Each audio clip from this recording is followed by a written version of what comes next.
Today's episode is sponsored by BetterHelp. What interferes with your happiness? What are some things standing in the way of being the best version of you? For a lot of people, life, your past, and sometimes your current situation can cause roadblocks in your life. Mental health is incredibly important, and so many, including myself, can benefit from talking to a professional and working to dismantle those roadblocks. That's why I'm excited to talk to you guys about BetterHelp. BetterHelp knows no two people are the same and will help to assess your personal needs and match you with your own licensed professional therapist. These incredibly convenient appointments are in a safe and completely private online environment, and you can start chatting with your new therapist in under 24 hours. It's not self-help. It's professional counseling. You can message with your counselor at any time and get a timely response, plus schedule weekly video or phone sessions, which means no driving to an office, no waiting rooms, and no awkward small talk. Just meaningful sessions with experts who specialize in things like depression, stress, anxiety, relationships, trauma, family conflict, LGBTQ matters, grief, and so much more. There is truly someone there for everyone. And BetterHelp is committed to finding your perfect match. Which means if you and your counselor don't mesh for whatever reason, they make it easy and free to seek someone new if needed. BetterHelp is more affordable than traditional offline counseling. And with financial aid available and access worldwide, they truly make it easy for anyone to seek the help they need. As a listener, you'll get 10% off your first month by visiting our sponsor at betterhelp.com/morningcup. Join over 1 million people who have taken charge of their mental health. There were 2 more murders 15 miles away. When police arrived, they found the telephones and electricity lines. We have a weird homicide. A scene described by one investigator as reminiscent of a weird... Cup of murder.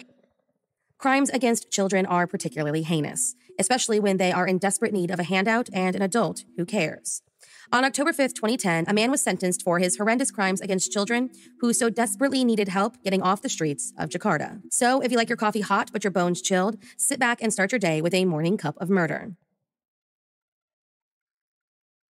Son of a poor farmer living in Magaling, Central Java, a boy named Hassan was born in 1961, along with a twin brother who, unfortunately, perished sometime during their childhood.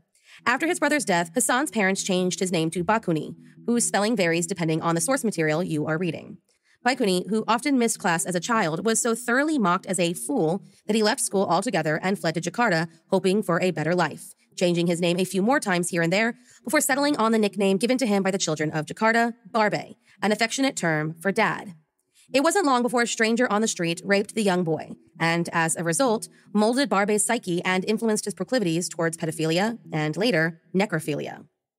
In January of 2010, years after his move to Jakarta, the parents of a 9-year-old boy named Ardian Saya came to the police with news that their son had disappeared.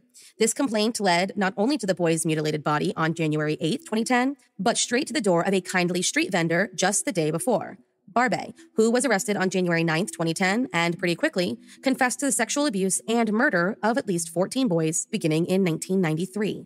According to his confession, Barbe spent the last 17 or so years pushing his cart through the bustling streets of Jakarta, selling snacks, drinks, and cigarettes. Streets that were notorious for their homeless children population that the well-liked vendor took full advantage of. Barbe was known for his kind heart when it came to the kids in need, often giving them food or offering them some temporary lodging in his home. In fact, not only was he helping provide shelter, but was actually running a syndicate where the kids worked as buskers in exchange for food, shelter, and a portion of the proceeds. Which is why, when the news of his crimes went public, everyone who knew the vendor was left in complete shock. It was while he was running his busker business that he started raping some of the boys in his care, all aged from 4 to 14.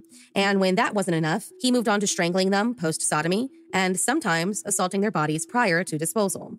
It wasn't until 2007 that he started to decapitate and mutilate the bodies, which is how they found the body of his last victim, Ardian Saya, in a black plastic bag in a nearby river, with his head being found the following day.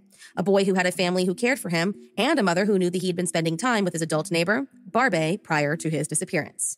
Bringing us right back to his arrest on January 8th. Barbe, who had gone almost 2 decades completely under the radar, was caught simply because he broke his own set of strict rules. He chose a victim from his own neighborhood, who wasn't a stranger nor was homeless. When Barbe finally finished his confession, the bodies of some of his victims were located, and enough evidence was recovered to charge him with 4 of the potential 14 murders. On October 5th or 6th, the details get a little bit muddled, 49-year-old Barbe was sentenced to life imprisonment, and when he attempted to appeal his sentence, the Jakarta High Court modified it to a death sentence. His appeal to the Supreme Court was also rejected. During his trial, Barbe apologized to each of the families of his victims. The arrest and trial of Barbe highlighted a bigger issue plaguing the area of Jakarta. While there have been many, many more victims that could be attributed to Barbe, the sexual abuse and assault of homeless children living in the capital city has become an epidemic, meaning Barbe's crimes are simply the tip of a very dangerous iceberg. Unfortunately, according to the Indonesian Advocates Association, police priority lies mainly in tackling corruption, not the issues of child abuse or murder.